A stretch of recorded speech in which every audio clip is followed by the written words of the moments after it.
Today we are gonna make Japanese natto. You want to pause here for the ingredients and the simple preparation methods. So to make fresh natto, we basically need soybeans. I have a pack of dried soybeans. What we need to do is to just wash this and let this soybean soak overnight until it becomes expanded. Then we can boil the soybeans. So what we do is like we usually have a container or a big bowl. Okay. So just throw the soybeans inside. We'll wash this and then let it soak at least overnight. So I've washed my soybeans and I've left it in this container with enough of water to cover the beans. It will expand, so we'll need to have at least like 2 or 3 inches of water above it. So I'm just going to cover this thing up and leave it at least overnight so that the beans can become hydrated. We'll come back tomorrow. So after 1 day of soaking, you can see like the soybeans has expanded, almost double the size.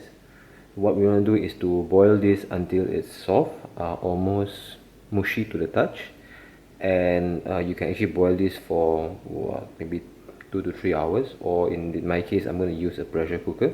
I think after 15 minutes it should be soft enough. Now to make natto, we actually need a natto culture. So here I actually have a pack of natto, so you can just buy one of these packs from the frozen section of the supermarket, and then once this is soft, after it's been boiled and it's cooled a bit down, you can actually add this and then let it sit for 24 hours. We'll need a bit of sugar to help the culture start up. So what we're going to do is to put this into the pressure cooker first. So I've got a small pressure cooker here. Now I want to tip out some of the water. I actually rinsed this a couple of times, so I don't need too much of water because it will start bubbling up quite a bit.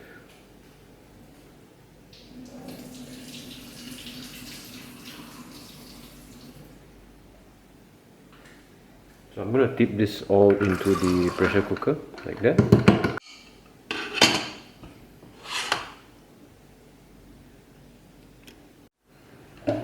So I've left the soybeans in the pressure cooker for about 20 minutes and I've hit the pressure. Let's have a look at the soybeans.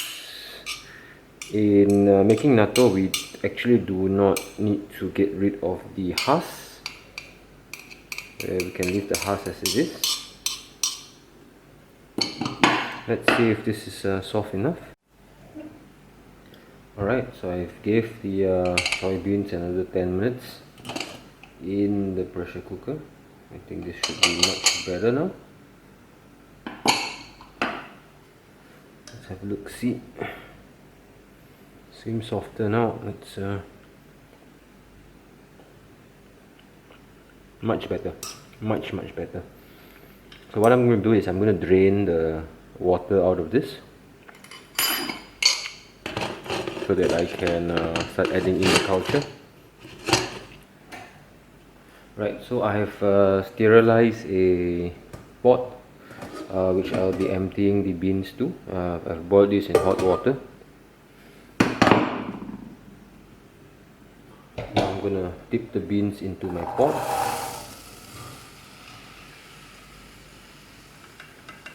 Okay, I need to let it cool for a little while before I add the culture.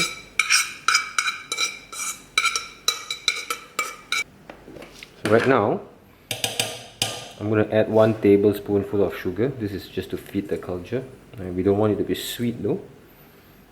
Okay, I think that's more than enough. Maybe just a tiny bit more.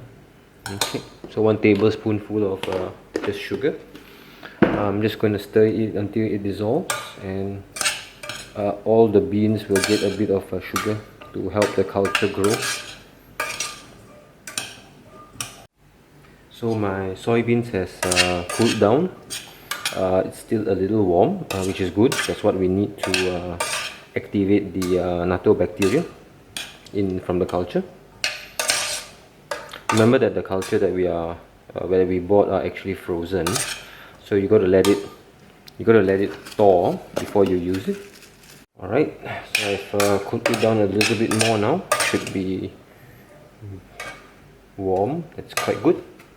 So I'm going to add in my natto culture, which is just a pack of natto.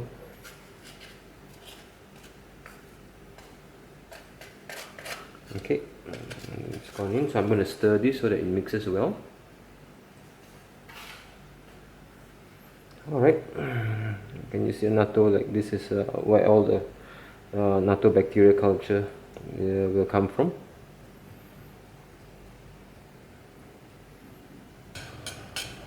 In the next 24 hours, I will probably stir this a couple more times every few hours so that the growth of the bacteria is distributed.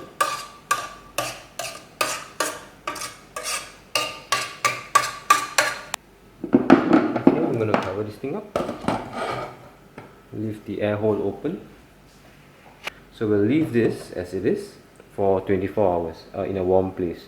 So I might just put this on top of my fridge because the top of my fridge is a little bit warm. So I'll keep this thing warm, about like 40 to 45 degrees. 40 degrees, 45 degrees would be great. Alright, so we'll have a look at this in next day, 24 hours time.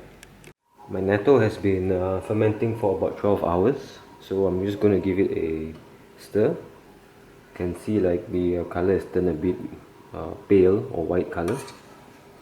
I'm just going to give it a bit of a stir. You can see like some of the threads are actually forming. It's important that we actually give it some air because the natto bacteria actually needs air to survive. So you can see like a lot of the threads and strings are forming. So I'm just going to give it a stir so that the bottom portion can get some air. It's not important to stir it if the layer is thin, but because my layer is not so thin, that's why I'm just giving it a stir with a sterilized spoon. So you can see some of the threads forming now, and it's really sticky. So we'll come back in another 12 hours. So let's have a look at our natto after 24 hours of fermenting. So you can see like it's gotten very pale. Got a sterilized spoon. Just going to give it one more stir so that I can get some air into the bottom parts of the natto. You can see like this is very well matured. It's actually got very thick, and if I stir it a lot, the mucus strings will appear. So my natto has been sitting in the fridge for another 24 hours to let it mature. So as you can see, this is my almost matured natto. You can see all the strings forming. This is because of the natto bacteria, which is apparently very good for health. So to actually prepare natto for food, we have the fresh natto. We want to get some green spring onions finely chopped. We want soft poached eggs. In my country, we don't eat raw eggs because it's not that advisable. But in your country, if your fresh eggs can be eaten raw, then Japanese people will have raw eggs. This is soft poached soy sauce and some yellow mustard. So what I'm going to do is I'm going to leave the eggs out for now. I am going to place a bit of natto into a bowl like this.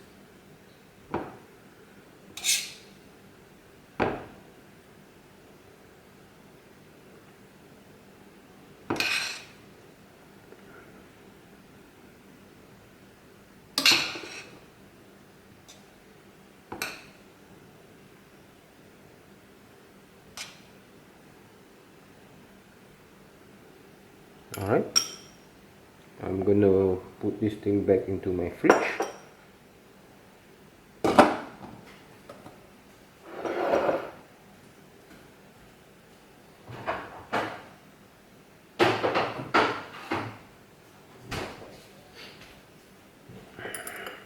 I'm gonna give it a good stir.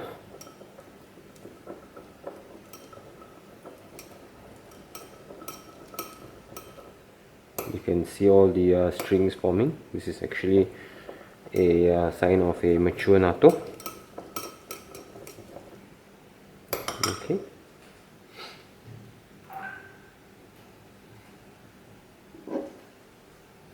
I am going to add my egg into the natto.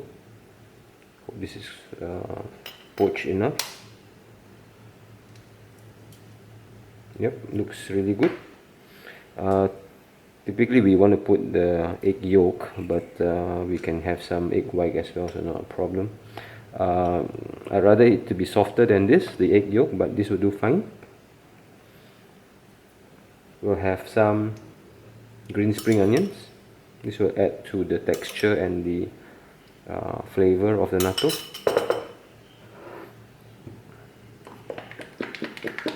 We'll add a dollop of yellow mustard. If you like it spicy, you can add more. And some sweet soy sauce. This is Japanese soy sauce.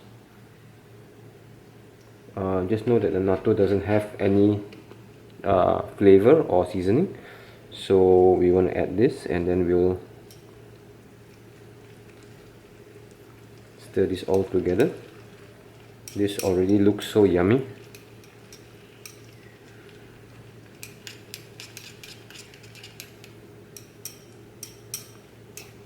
Alright, and we basically serve it with rice. So this is our prepared natto, which is really healthy and delicious, and eaten with rice, it's actually really nice. Try it.